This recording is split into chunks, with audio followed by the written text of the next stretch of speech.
Assalamualaikum warahmatullahi wabarakatuh. Bismillahirrahmanirrahim. Alhamdulillahirabbil alamin. Wassalatu wassalamu ala asyrafil anbiya wal mursalin sayyidina maulana Muhammad wa ala alihi wa sahbihi ajmain. Amma ba'du. Selamat bertemu kembali dengan saya Muhammad Asib di channel Kampung Ilmu Al-Falah. Channelnya orang-orang yang tetap istiqomah mencari ilmu.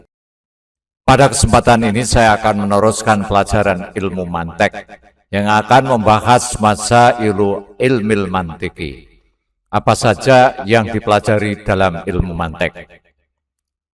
Sahabat kampung ilmu yang berbahagia, kita telah mengetahui bahwa objek utama ilmu mantek itu ada dua. Satu al-mu'arrif atau definisi, yang kedua al-hujjah atau argumentasi atau bukti.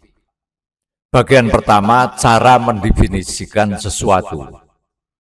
Bagian ini disebut kasibut tasawur, cara memperoleh pemahaman suatu konsep. Konsep itu gambaran pikiran. Di sini kita akan belajar apa itu definisi, bagaimana membuat definisi yang baik, apa syarat definisi yang benar, apa kesalahan yang sering terjadi dalam mendefinisikan sesuatu. Contoh, jika ada orang bertanya, apa itu sepeda? Apakah cukup kamu menjawab, sepeda itu adalah sepeda? Apa itu nasi? Nasi ya nasi.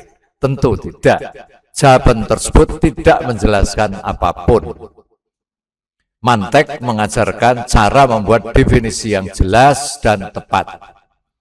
Bagian kedua yang dipelajari di dalam ilmu mantek ini adalah cara menyusun argumen. Bagian ini disebut kasibut tasdiq, cara memperoleh keyakinan terhadap suatu pernyataan. Di sini kita akan belajar apa itu dalil, apa itu argumen, bagaimana menyusun alasan yang benar, dan bagaimana menarik kesimpulan yang tepat. Contoh, semua logam memuai ketika dimanaskan. Besi adalah logam, maka besi memuai ketika dipanaskan. Cara menyusun alasan seperti ini dipelajari di dalam bagian kedua ilmu mantek. Mabadi'u ilmil mantiki, dasar-dasar ilmu mantek. Setiap ilmu memiliki landasan yang menjadi titik awal pembahasannya. Landasan inilah yang disebut mabadi'ul ilmi, prinsip-prinsip dasar suatu ilmu. Lalu apa dasar ilmu mantek? Ilmu mantek dibangun di atas kebenaran-kebenaran yang sangat jelas sehingga hampir semua orang menerimanya. Saya ulangi, apa dasar ilmu mantek? Ilmu mantek dibangun di atas kebenaran-kebenaran yang sangat jelas sehingga hampir semua orang menerimanya. Contoh, sesuatu tidak mungkin ada dan tidak ada pada saat yang sama. Ini suatu prinsip. Misalnya, sebuah lampu tidak mungkin dalam waktu yang sama menyala sepenuhnya dan mati sepenuhnya. Masa satu benda, katakanlah listrik di kamarmu, itu menyala dan mati dalam waktu yang sama? Akal saja tidak bisa membayangkan keadaan seperti itu. Kedua keadaan itu tidak bisa terjadi bersamaan. Jika dua hal sama dengan hal ketiga, maka keduanya sama. Contoh, panjang pensil A 10 cm, panjang pensil B 10 cm. Maka panjang pensil A sama dengan panjang pensil B, karena sama-sama 10 cm. Ini adalah kebenaran yang langsung dapat dipahami akal siapapun, asal masih sehat. Mengapa ini penting? Karena seluruh proses berpikir yang benar harus dibangun di atas dasar-dasar yang benar pula. Jika pondasinya salah, maka bangunannya akan mudah runtuh. Karena itu, ilmu mantek menggunakan prinsip-prinsip yang jelas dan dapat diterima akal. Ini sebagai pondasi seluruh pembahasannya. Ringkasan pelajaran sebelumnya. Satu, tujuan utama ilmu mantek adalah menjaga akal dari kesalahan berpikir. Kedua, ilmu mantek mengajarkan aturan umum untuk berpikir secara benar. Ketiga, ilmu mantek berkembang di Yunani dan disusun secara sistematis oleh Aristoteles. Empat, pembahasan utama ilmu mantek terbagi menjadi cara mendefinisikan sesuatu atau al-mu'arrif, dua, cara menyusun argumentasi atau hujjah. Nah, yang kelima, ilmu mantek dibangun di atas prinsip-prinsip dasar yang jelas dan dapat diterima oleh akal sehat. Dengan memahami hal-hal ini, kita memperoleh gambaran yang lebih lengkap tentang hakikat, tujuan, sejarah, dan ruang lingkup ilmu mantek sebelum memasuki pembahasan yang lebih rinci pada pelajaran-pelajaran berikutnya. Martabatu ilmil mantiki bainal ulum. Kedudukan ilmu mantek di antara ilmu-ilmu lain. Setelah mempelajari pengertian, tujuan, dan ruang lingkup ilmu mantek, muncul pertanyaan, di manakah posisi ilmu mantek di antara berbagai cabang ilmu lainnya? Para ulama menjelaskan bahwa hampir semua ilmu membutuhkan kemampuan berpikir yang benar. Baik ketika seorang mempelajari akidah, fikih, tafsir, hadis, matematika, fisika, kedokteran, teknik, maupun ilmu-ilmu sosial, semuanya memerlukan kemampuan memahami informasi dan menarik kesimpulan dengan benar. Karena itulah ilmu mantek memiliki kedudukan yang sangat penting. Mengapa ilmu mantek dipelajari lebih dahulu? Bayangkan, seorang ingin membangun sebuah rumah. Sebelum membangun dinding dan atap, ia harus memastikan bahwa pondasinya kuat. Jika pondasinya rapuh, bangunan yang berdiri di atasnya juga akan bermasalah. Demikian pula dalam belajar. Sebelum seorang memasuki pembahasan ilmu-ilmu yang rumit, ia perlu memiliki cara berpikir yang teratur dan benar. Ilmu mantek berfungsi seperti pondasi tersebut. Karena itulah, para ulama sering mempelajari ilmu mantek terlebih dahulu sebelum mendalami berbagai cabang ilmu lainnya. Julukan-julukan untuk ilmu mantek. Karena kedudukannya yang penting, para ulama memberikan beberapa julukan kepada ilmu mantek. Satu, khadimul ilmi, pelayan ilmu-ilmu. Disebut demikian karena mantek membantu semua cabang ilmu. Ia tidak menggantikan ilmu-ilmu lain, tapi melayani dan membantu semuanya.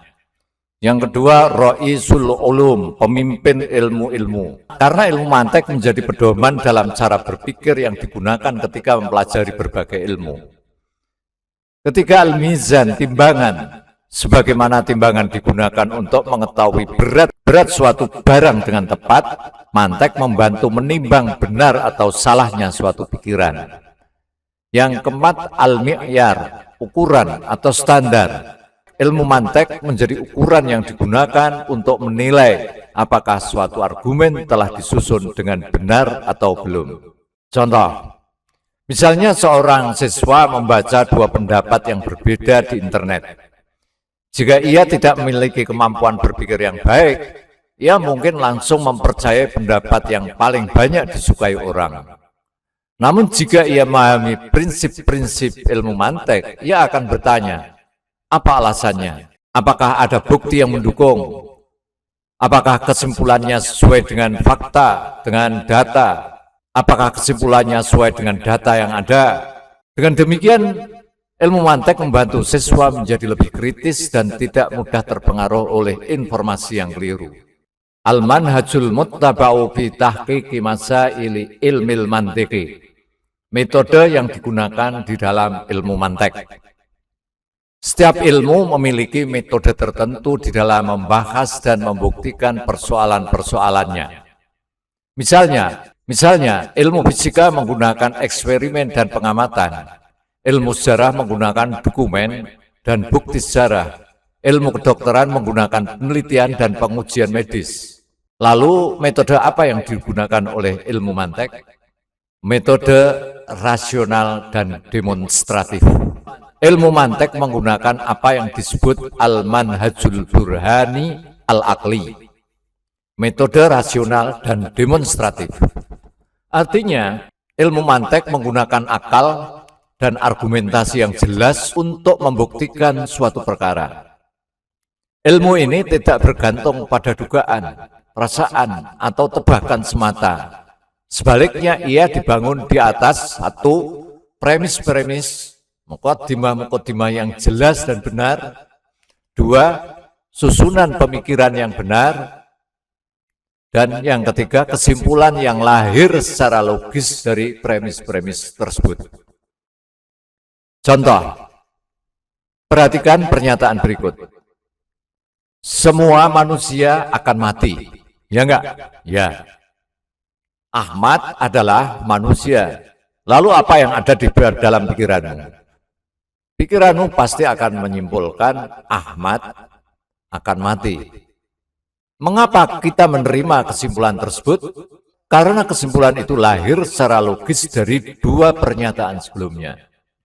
Cara berpikir seperti inilah yang dipelajari dalam ilmu mantek. Ringkasan pelajaran. Setelah mempelajari pelajaran-pelajaran tadi, kita dapat menyimpulkan beberapa hal penting berikutnya. Satu, apa itu ilmu mantek?